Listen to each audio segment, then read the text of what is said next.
Welcome, everybody, to the Barry Beat podcast, live from 802 Scoop and Barry Beat podcast.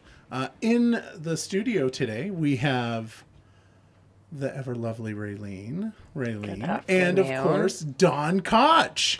How you doing, Don? I'm doing well. Thank you for having me again. Absolutely. How's things been going on the campaign? Going well. I'm feeling really good about things. Good.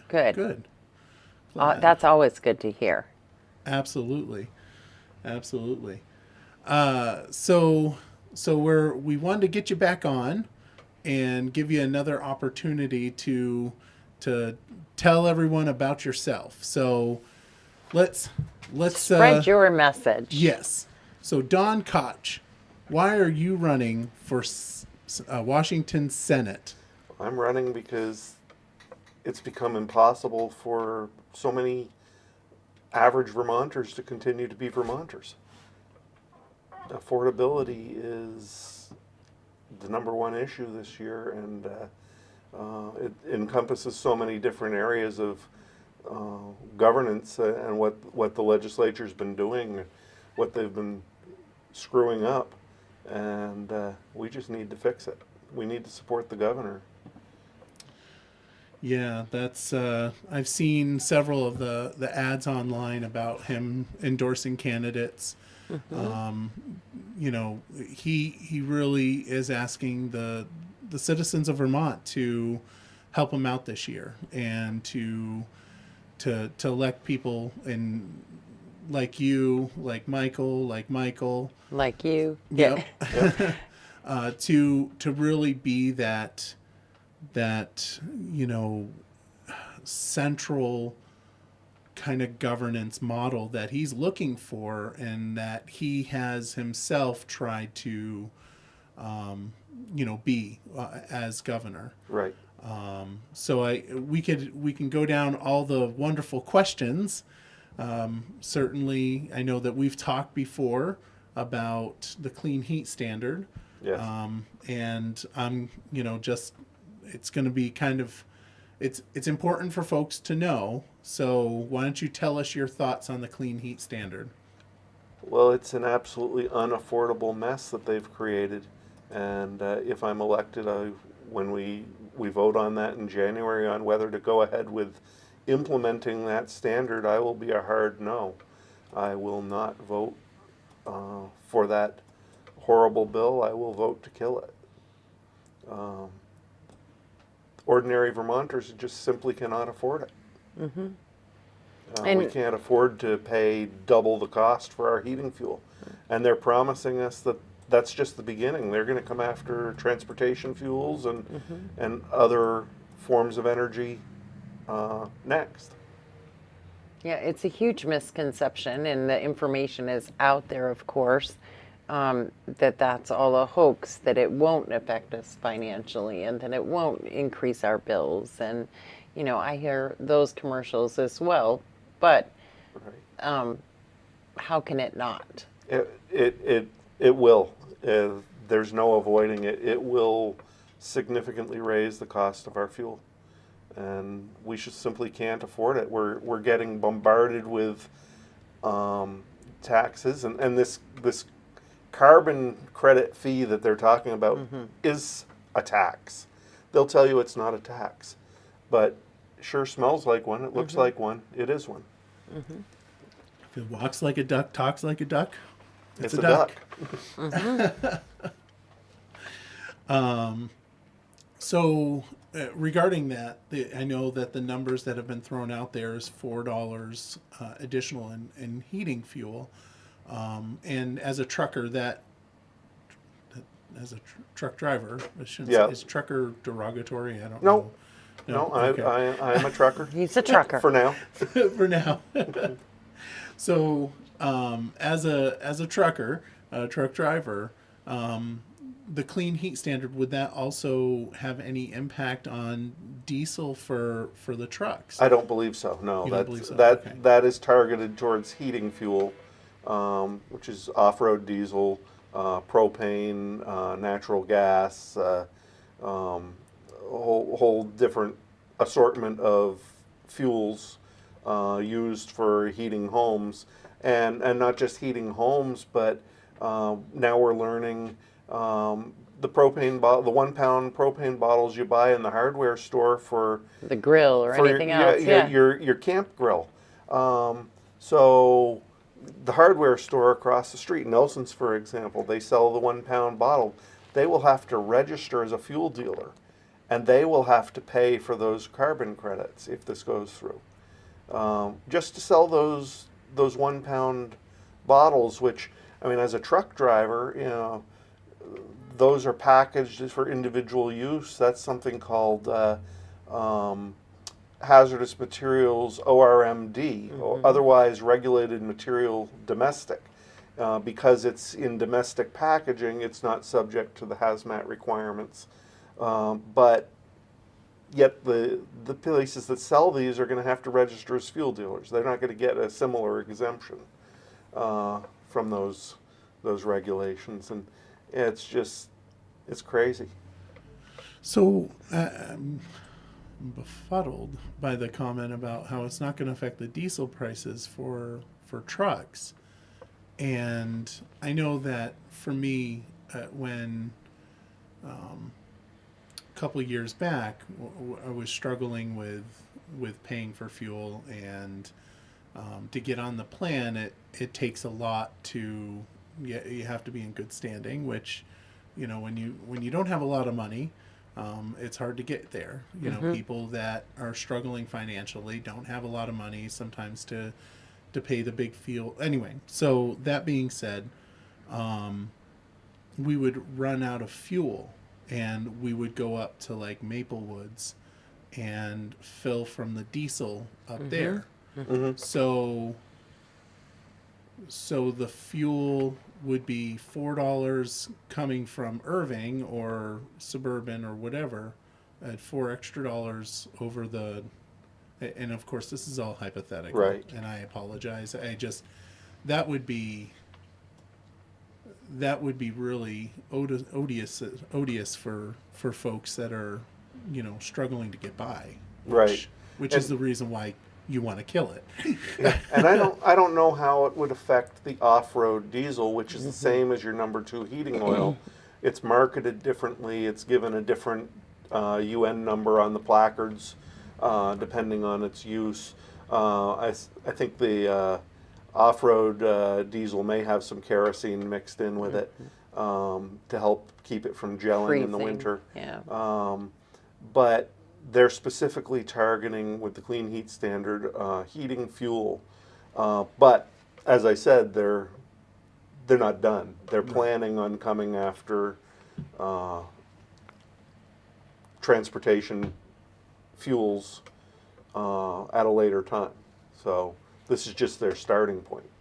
I know my aunt who lives in Canada, she was telling me that they pay $6 a gallon up there, and I think theirs is to cover health insurance, which you know, maybe I would feel a little bit different if we were increasing it to give universal health care or something, but that's not what we're doing. You know, the clean heat standard, Glenn says it right here. We need to kill it dead. Yeah. We have to be careful of those words, or Facebook is going to do that to us.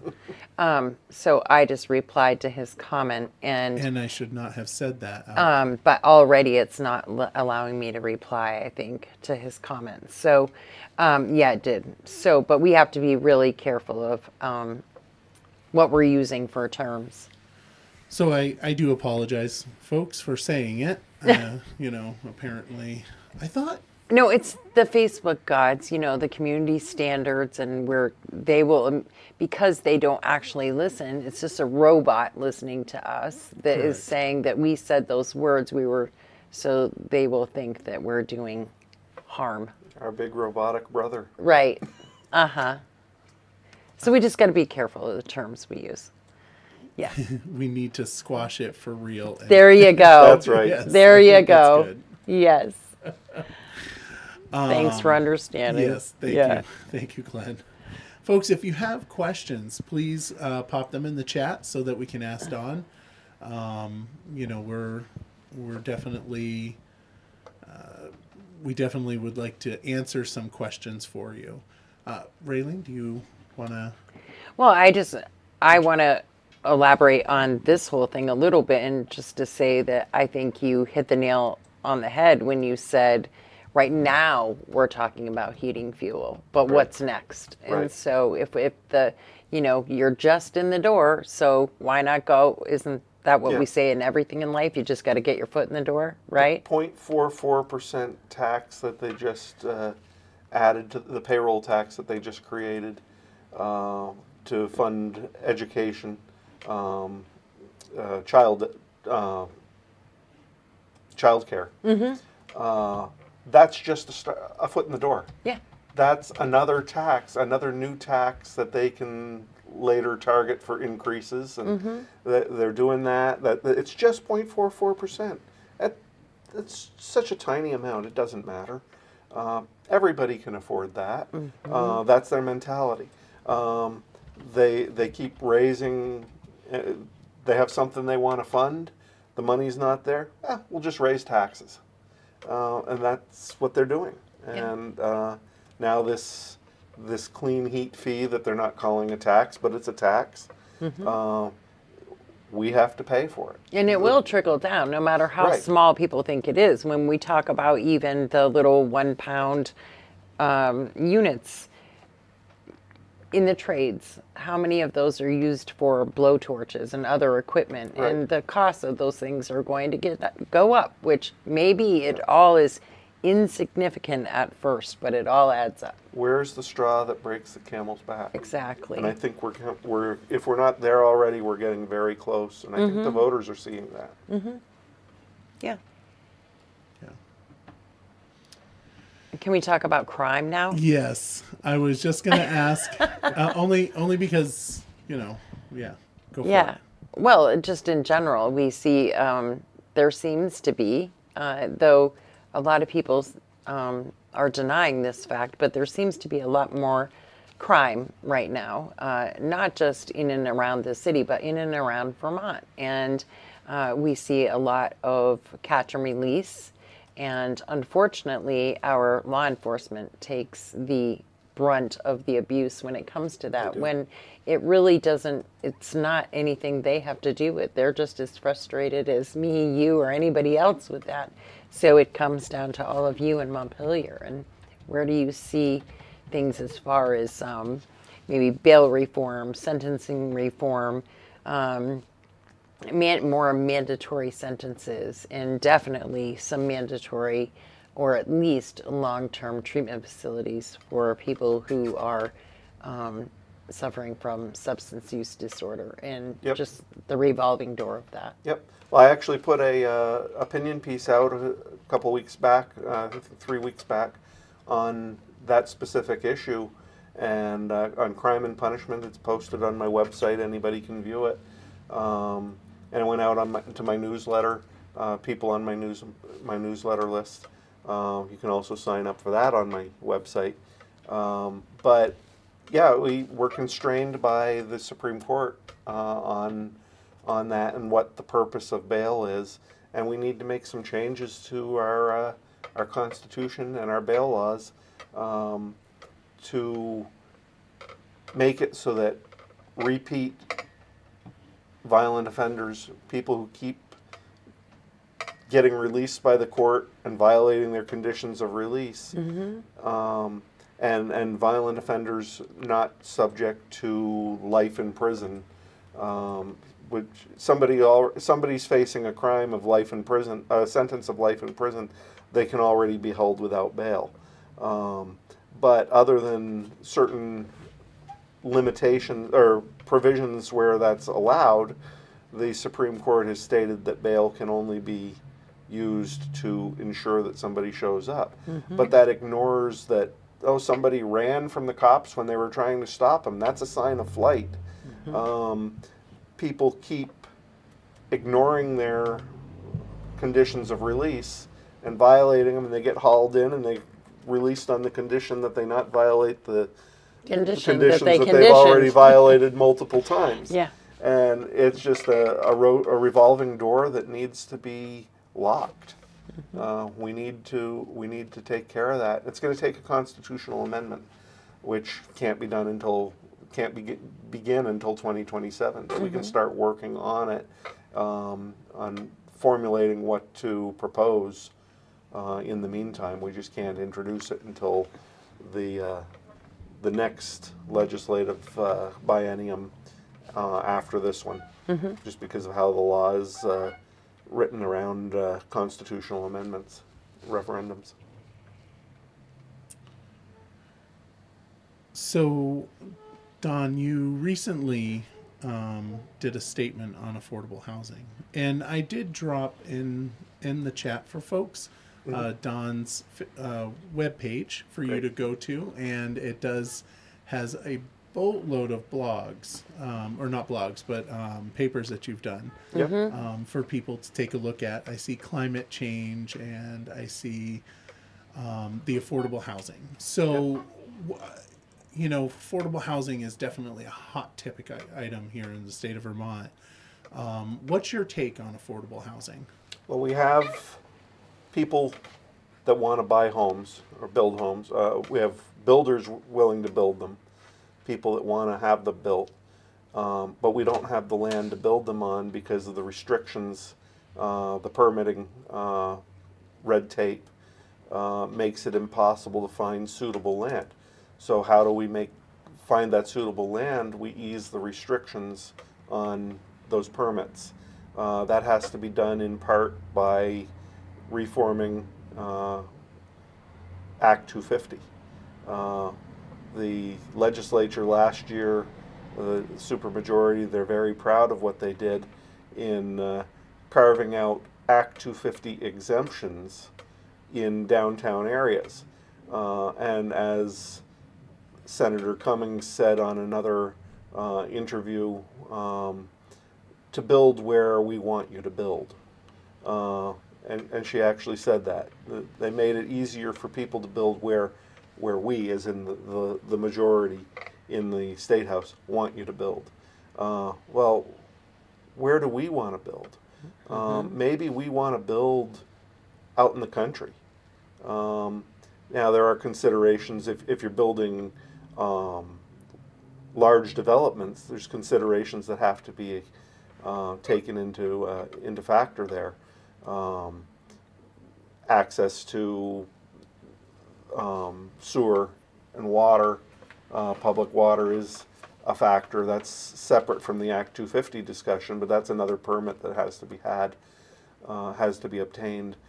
But you have this whole myriad of permits that have to be obtained, and you can only do them in a certain order. You have to get one permit before you can get the next permit, and they might not even tell you about that next permit. So you got your environmental review, and that's signed off, and okay, you have to do the Act 250, and once that gets signed off, then you get the Development Review Board or whatever, the town zoning permits, and everyone wants to look back and see that you have the previous permit, and it just takes years and years, and just one person can file a grievance and challenge that permit that was just issued, and it goes through a review process and goes to court, and then if they lose, then they can take it to the Supreme Court, and that takes a challenge, and then they lose that, and then they find another permit to appeal. And they're paying for all of this the whole way through, each permit. The builder is footing the cost of defending those, defending those challenges. Maybe there needs to be something after a certain point where the person challenging, if they keep getting turned down, maybe the person challenging needs to, if they lose, needs to pay for those lawsuits, because that's just getting passed on to the builder is going to pass it on to the homeowner when it eventually gets sold to the resident. But these permits can take years. I was reading about something the last week, I think it was, somebody that proposed a housing project, I think 10 years ago, and it hasn't even begun construction because of the permitting process. This is down in the southern part of the state. But it's just ridiculous. And Act 250 is where we need to start. There's other factors in that as well, but it's the biggest challenge, I think, is the permitting and the red tape involved.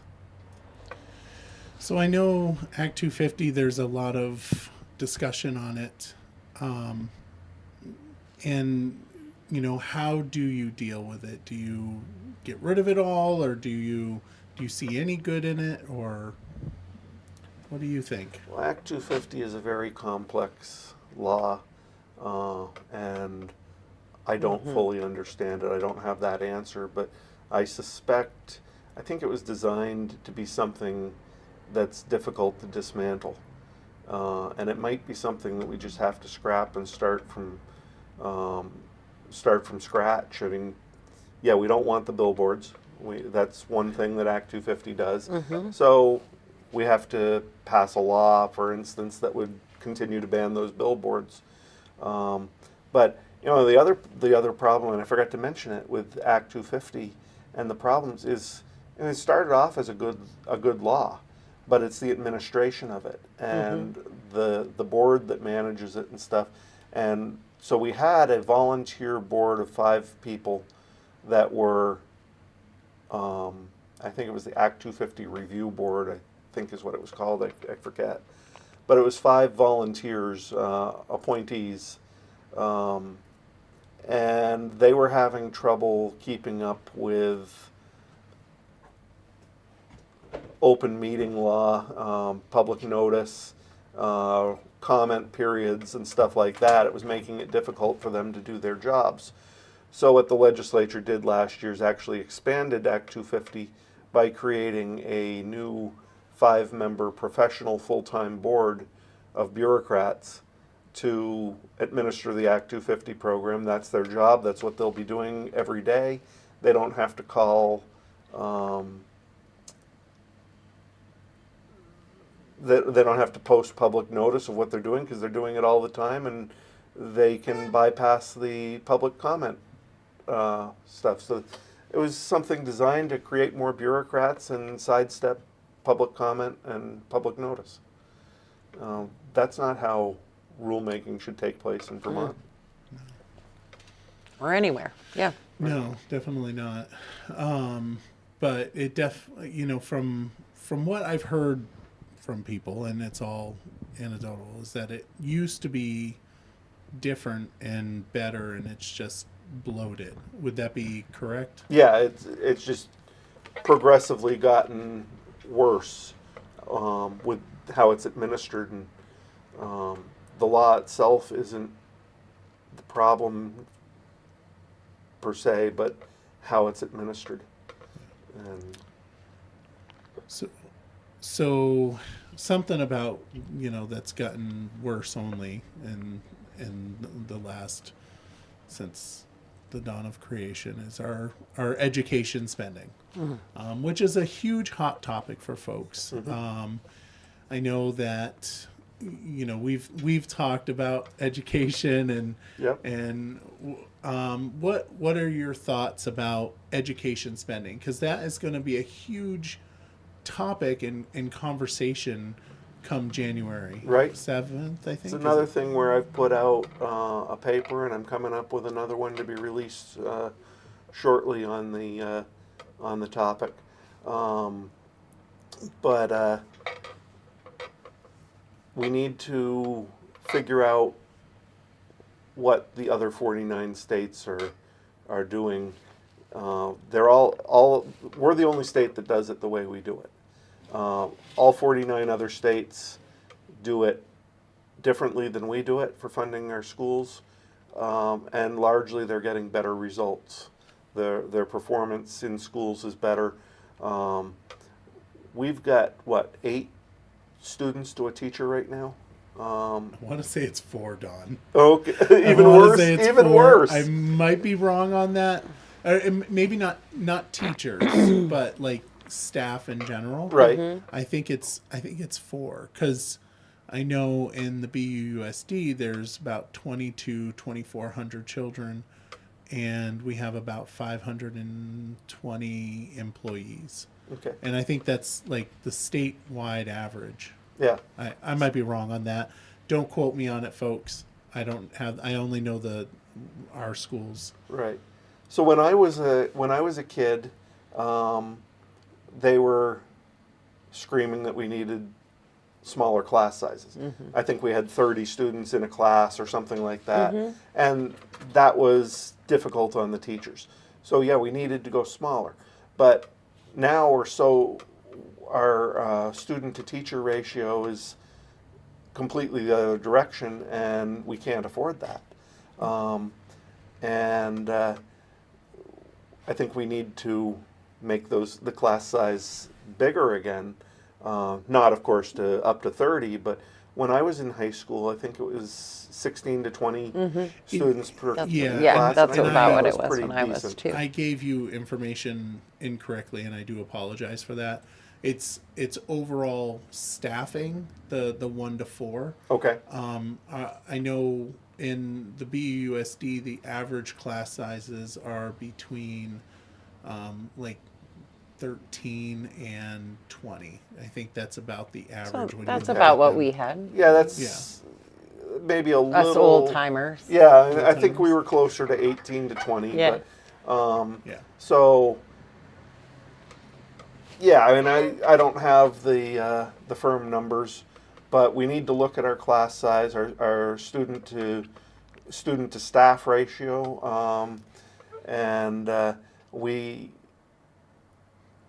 I think we have top-heavy administrations that we don't need necessarily so many, and these are just ideas, so many superintendents over all the schools. We might need to look at, and we have to balance it with local control versus consolidation. And we may need to do some additional consolidation just to keep it financially feasible. Now, the consolidation we did a few years ago that we were all forced into isn't working. And so people are going to scream bloody murder when we talk, and I hope I didn't say the wrong thing there for the Facebook bot. But the people aren't going to like further consolidation, and I'm not sure that that's the solution, but it's something we need to look at. We need to look at all options, see what the other 49 states are doing differently and how it's working, and try to come up with the best points. And I don't know which state's model is the best, but you know, I'm not an expert on it, so I need to learn as well. I need to listen to the experts. I need to listen to the voters. And that's something that we don't have right now. We Right. need somebody that's willing to be open-minded and listen to all the solutions and look outside of Vermont and look at what other people are doing that works and Exactly. how are we going to move forward with this so Right. that we're not smothering people. Right. I need to listen to the people that send me to Montpelier and communicate back to them and with them, which is something that's not happening with our Democratic representatives and senators right now. So I know that within the city, there's some reps that are talking about how they want to shift the education cost from property taxes to income taxes. Do you have any Something any I thoughts agree on with. that? I've actually proposed that in one of my opinion pieces, that currently it's paid by the property tax, and our property taxes are just skyrocketing year after year. and you saw the result of how that worked in Vermont this year. I think we need to move away from funding our schools primarily from property taxes to a baseline funding where the money follows the student. So little local control, a little parental control. If the school in your town isn't performing up to your standards, maybe you send this student to another school in the area. And if we talk with the consolidation, there might be multiple choices within that district. If say we consolidate on a county level or something like that, or we have a couple counties that may be too small to have a county district, but like Grand Isle and Franklin County maybe would form a district together, but Chittenden County is so big that maybe they need more than one district. But how that would look, we don't know yet. It's something to consider. But looking at those school districts, maybe there'll be multiple high schools in that district, and a parent could choose which of those schools to send their child to, and the money from the state for that baseline funding would follow that student, and it would be the same across the board, because the Brigham decision mandates the equality, and we're constrained by the Brigham decision, which is the cause of everything we're going through right now.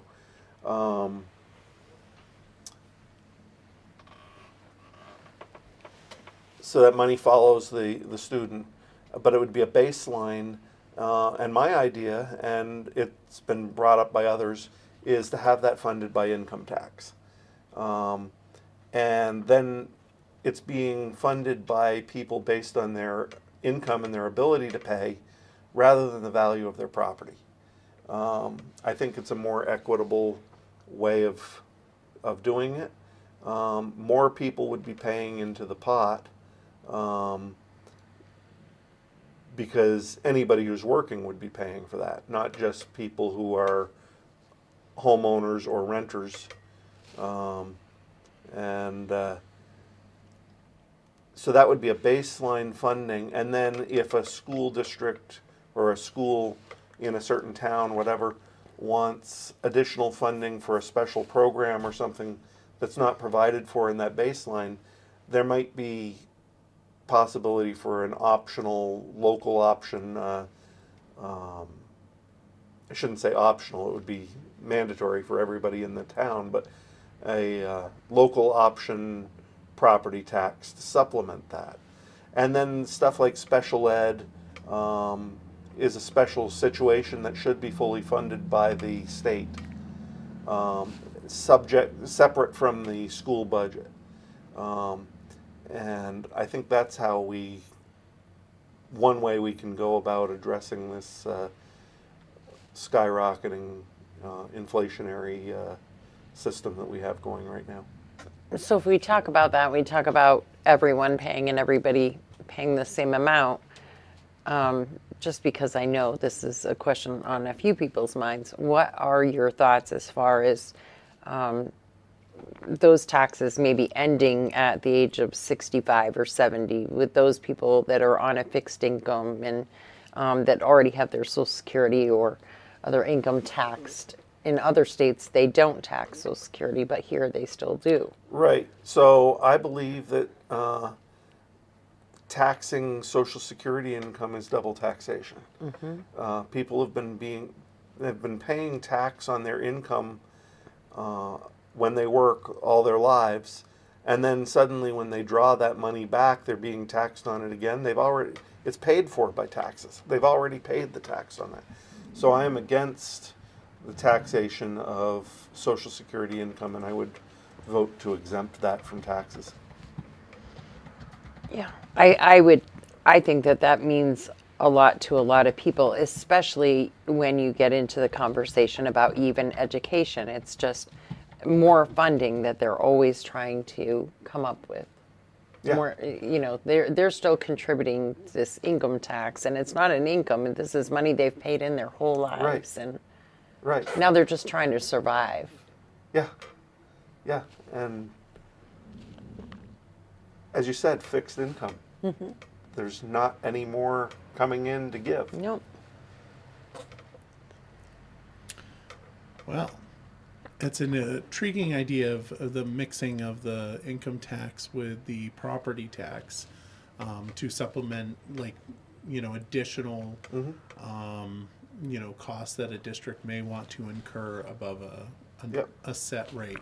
And I don't know if that is the solution, but it's something we need to look at. Well, and that's the thing, and as folks, let's be honest, we're just talking, and one, this would all have to, anything that we talk about has to be vetted, right?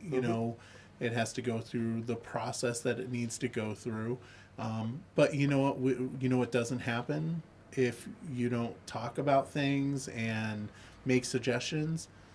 Nothing Right. happens, and we continue in the rut that we're currently in. Right. So the comment is if it's not working, then shouldn't we do something different? Right. I'm sitting here with loosely formulated ideas Correct. and kind of struggling about explaining it, but the Democrats have been doing this for years and have been talking with the experts, and Still have no solution they or have no ideas. solutions, Yeah. and they won't tell you what their ideas are. Yeah. So And that's the reason why we have you here on the Barre Beat, so that you can tell us what your ideas are. I appreciate it. Yeah, absolutely. Do we want to talk about, because we did touch on crime, but do we want to talk about drugs? Yeah, Sure. absolutely. So I know certainly within Barre City, one of the outstanding problems, or significant problems that we have in our community, is the proliferation of drugs.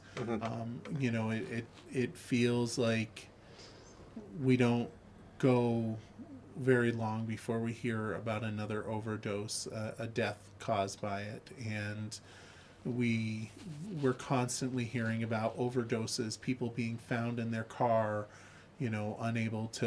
unresponsive, or found at their house. It's happening so much. As a senator, how do you see yourself impacting this crisis that we're dealing with?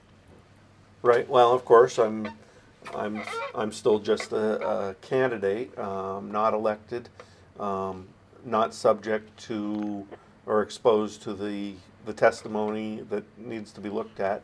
But years ago, we were all about punishment.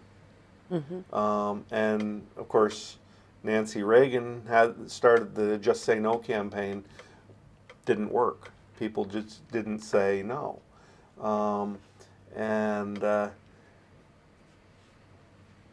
But people did drugs, people got arrested, they got thrown in jail. It didn't solve the problem. We started moving towards a treatment system, which is important.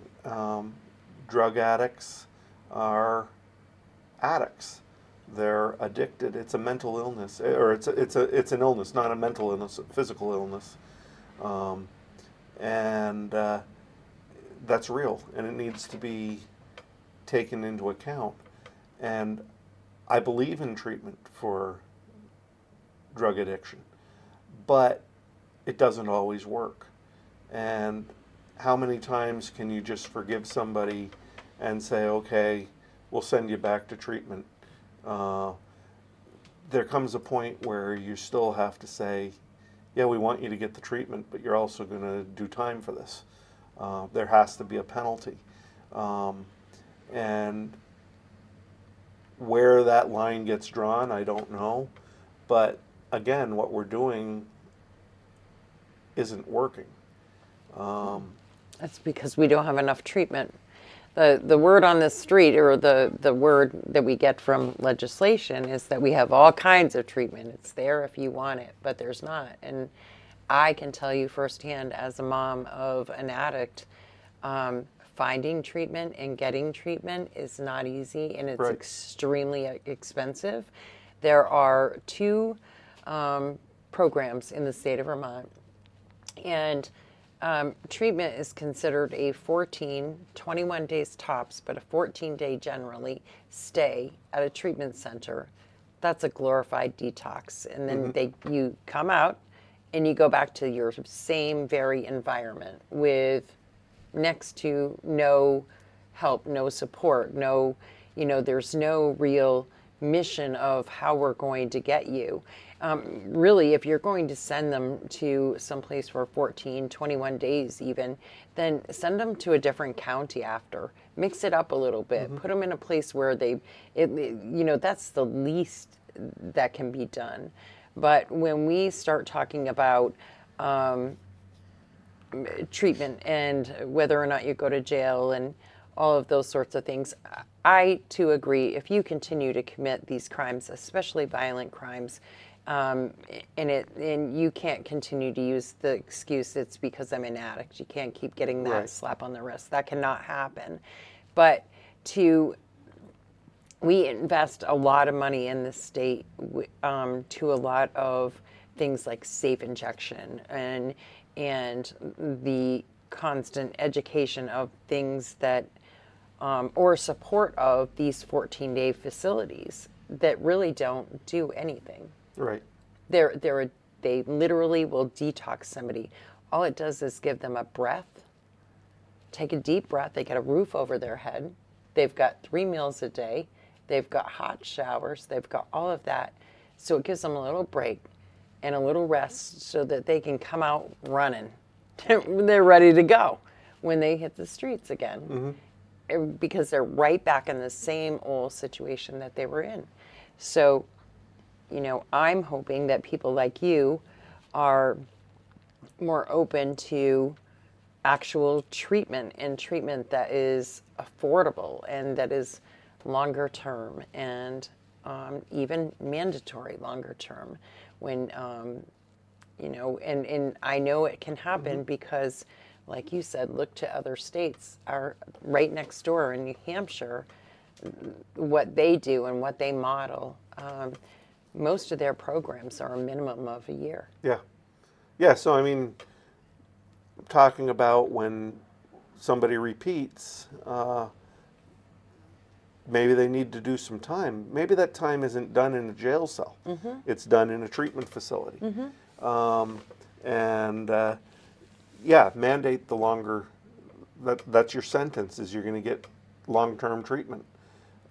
Because as you said, people come out, they go back to the same environment they came from, same friends, same enablers, and so they just had their little vacation, and now they're back with their friends and doing the same thing they did before. Right, and sometimes they're back with their friends because that's all they know. They come back, they're homeless, so they're going to couch surf. Those are their people. Yep. We've given them no other people. They have no, some of them their whole lives have been drugs, and they grow up in it. It's the family, it's the whole thing. And I've said it a million times. I would have loved to see them take the old Windsor prison and turn it into a treatment center. Yep. But they're going to turn it into housing because it's such a booming area down there in Windsor. But take the fence down. You get this huge property. Teach them skills. Let them get their GED. Like, literally, let's support them in their sobriety for 1 full year and see what happens. You produce productive members of society then, instead of the catch and release all the time. And the catch and release never surprises me because we're asking them to come home and do the same exact thing. But you may have added an appointment with a PO or a this, that, or the other thing, but you don't have a car to get there. Or you may have a car, but you don't have gas because you don't have a job, because you can't have a job because then you're not able to do the treatments that you're supposed to do, the meetings, the UA or whatever. So you steal the gas. I mean, it's just this vicious cycle. Yeah. And I mean, and also addiction comes in many different forms. This November, I'll be 15 years tobacco free. Yeah. I was addicted since I was, I think, 16 or 17 years old, and I quit in 2009, and never touched one since. But leading up to that, I quit numerous times. And part of that was, at one point I quit for 9.5 weeks, I think it was, and then I had a drink, and the drink led to a cigarette, and there I went again. Yeah. So again, it's coming out of Yeah. the treatment, and going back to the old situation. People, and places, go and together. things. Right. Yeah. It makes me think of the Barre Justice Center, the Greater Barre Community Justice Center, which has the COSA program, which is Circle of Support and Accountability for people that are coming out of the prison system. Which is a great program. Yeah. Yeah. It surrounds folks with people that are going to try to lift them up versus, bring them down into the clutches that they were once in. So I want to take a few minutes. We're getting close to that 1 hour. I know that you have been a big proponent of the Vermont GOP's Get Real campaign. Yes. And I just want to go down through that and just get your thoughts on it. So the Get Real, the first one is the G, which is Global Warming Solutions Act reform, restore CO2 reductions mandates to goals, and remove provisions allowing anyone to sue the state at taxpayer expense. So do you want to add any comments? So that lawsuit about the provision to allow anybody to sue, normally states are exempt from prosecution or lawsuits based on legislation because the issue is standing. Nobody has the standing to sue the state over something that was legislated. But in passing the Global Warming Solutions Act of 2020, the state, the legislature actually granted anyone, anywhere on the planet to sue the state of Vermont for not meeting up to the standards set, and mandating that the people of Vermont pay for the cost of defending ourselves against that law, or those lawsuits. And now the Conservation Law Foundation has served notice that indeed they are suing us over it because we haven't even met the first benchmark and even provided information on how we plan to meet that benchmark. And we really have no defense. The only way to put a stop to this is to repeal that law and return those mandates to goals. Some of them are decent goals. I think the timeline for those goals is off, and I'm opposed to any of these rules that set mandates with deadlines.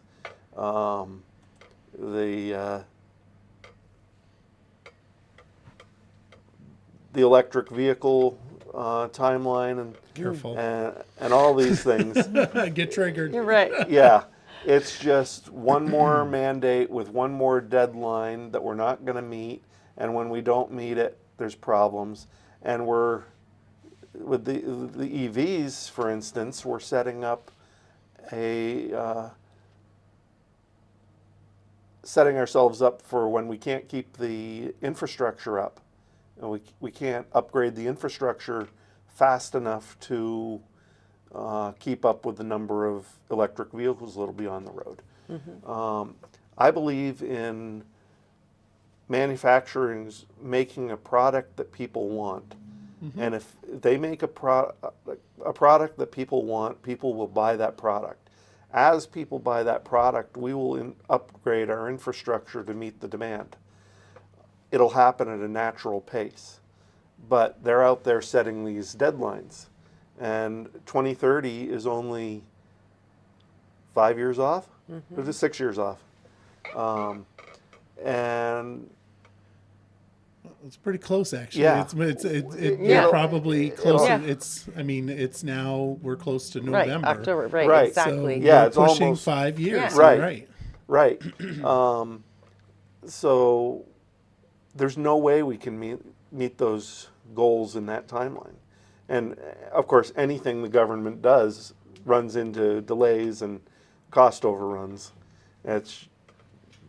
Isn't that just a law? I How think? many times have we exceeded the everybody's going to have broadband and great connectivity Right. all across the state of Vermont? How many Right. times has that changed? I have Yeah. an answer Right? for that. Right? A couple cell towers, man. Yeah, yeah, but Two birds but with no, one it's stone. true. But what you say, I mean, you just keep kicking it down the road. You keep increasing the timeline. You keep Yep.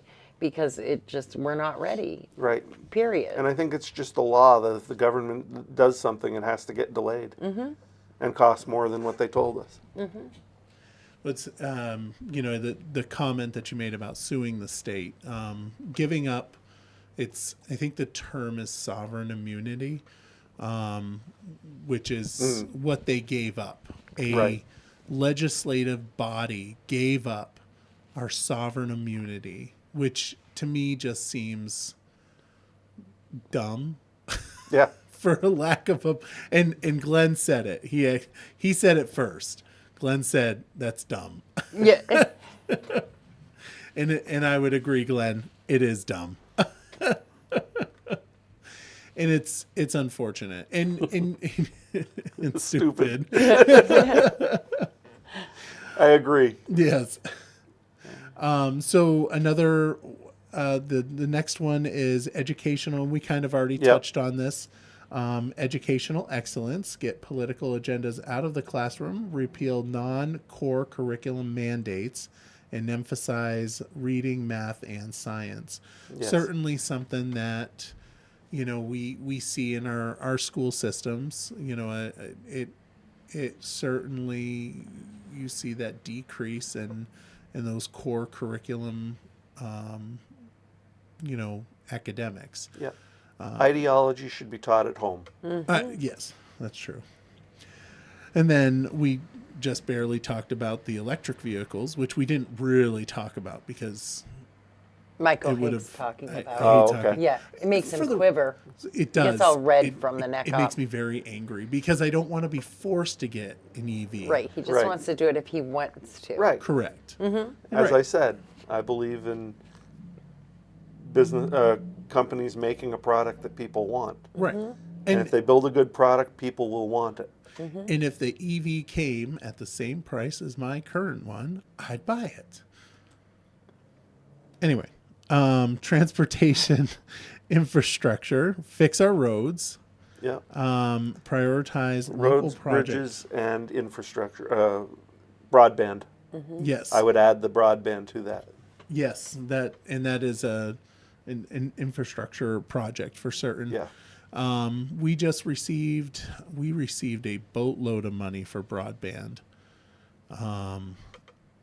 and unfortunately I'm unprepared in the details on it, but I do know that I'm shocked. I know.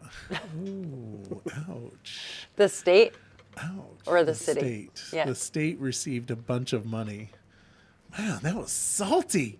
That was salty, Don. That was Well, salty. you usually are prepared. Okay.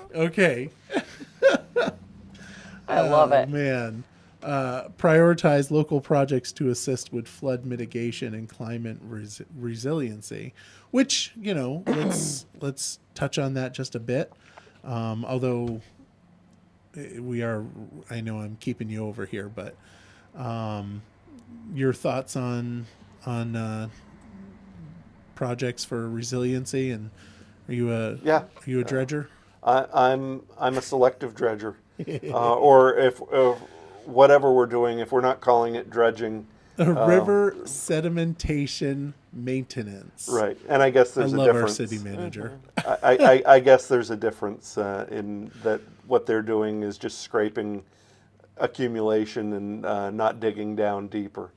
But it needs to be done, and selective dredging in certain places. We need to upgrade our box culverts under the roads so that they don't plug up.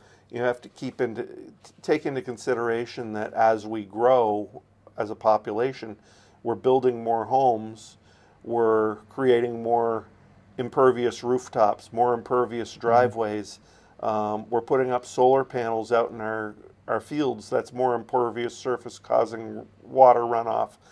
That water isn't soaking right into the ground and it's coming down into our streams. Our streams that used to accommodate the flow are now getting overloaded by all that runoff. There's a whole lot we need to do. We need to consider putting solar panels on top of already built structures. Rooftops here on Main Street, for instance. The parking lot at the high school maybe could put up solar panels that would double as canopies over the cars, blocking them from the sun, so that when you get back in the car at the end of the day, it's cooler. Or not covered in snow. Right. Yeah. And there are things we can do to put those on surfaces that are already creating that runoff instead of creating new runoff. But that's something we need to consider, is that... And that gives money back. Right. So as these places are built in the outskirts that create more runoff, we need to upgrade the infrastructure downstream because it's not meeting up to the demands. We need to focus on reestablishing the channels in the streams, stream bed stabilization projects. There's a number of things we need to do. But that is where this money should be spent, not on trying to change the climate. Yeah, because the fact, I mean, folks, I'll just state, let's be honest. What is it that Vermont can do? We're probably one of the greenest states. Yeah. I mean, honestly, so we certainly have to focus our attentions on the mitigation portion of it versus the changing. I think that's a really common sense comment that you just made there that people really need to think about, because I know you, Don. You're pro environment, right? Yeah. You believe that we should be good stewards of the land that we have, and 100%. But you also, we have to be common sense, and that's a great common sense approach to it.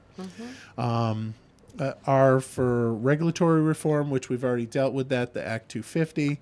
Environment, we just touched on that as well. And affordability, that's what this is all about.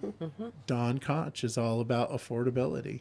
Are you familiar with the Taxpayer Bill of Rights? And let's see. Yep. So it's something that doesn't exist. It needs to be passed. They passed one in Colorado. And initially they weren't in favor of it, but it's working very well out there, and we need to do something similar here. And then the last one, and we've already touched on some of this as well, which is law and order, and fund and support our law enforcement. And I'm pretty sure that you're a pro officer and police officer. Absolutely. No getting rid of qualified immunity for you, correct? Not at all. All right. So, yeah. All right. Awesome. Yeah. So we did get, we're at the 1 hour mark. Certainly don't want to keep you from home and family. So I want to give you an opportunity to give your final pitch, why Washington County should, or Senate Washington County, because it's not fully Washington County. But right. Washington Senatorial District. Yes. All of Washington County, plus the Orange County towns of Orange and Braintree, and the Lamoille County town of Stowe. And you should vote for me because I'm running for affordability and common sense, and to be in constant communication with the voters. I will not vote for any Rube Goldberg law that I cannot explain. If I don't understand it and cannot explain it, I won't vote for it.